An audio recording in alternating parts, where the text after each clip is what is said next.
నమస్తే, welcome to NTV sports. England star batter Harry బ్రూక్కు భారత క్రికెట్ నియంత్రణ మండలి షాక్ ఇచ్చింది.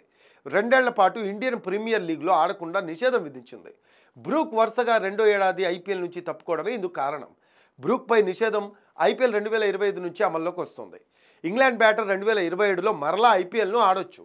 బీసీసీఐ ఈ విషయాన్ని ఇంగ్లాండ్ మరియు వేల్స్ క్రికెట్ బోర్డుకు తెలియజేసిందని జాతీయ మీడియాలో వార్తలు వస్తున్నాయి. అయితే వేలంలో అమ్ముడైన ఆటగాడు ఫిట్గా ఉన్నా కూడా ఐపీఎల్కు వరుసగా 2 సీజన్లు దూరం అయితే లీగ్ నిబంధనల ప్రకారం 2 ఏళ్ల నిషేధం పడుతోంది. ఐపీఎల్ 2024 సమయంలో హ్యారీ బ్రూక్ తన బామ్మ మరణాన్ని కారణంగా చూపి లీగ్లో ఆడలేదు.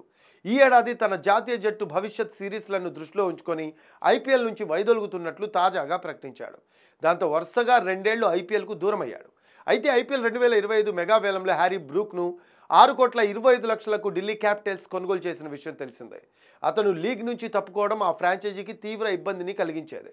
అయితే బ్రూక్ స్థానంలో Dewald Brevis, Matthew Short, Sarfaraz ఖాన్లలో ఒక్కరు ఢిల్లీ జట్టులోకి వచ్చే అవకాశం ఉంది. ఐపీఎల్ 2025 మార్చి 22 నుంచి ఆరంభం కానుంది. మార్చి 24న ఢిల్లీ తన తొలి మ్యాచ్లో లక్నో సూపర్ జైంట్స్ను ఢీకొట్టనుంది.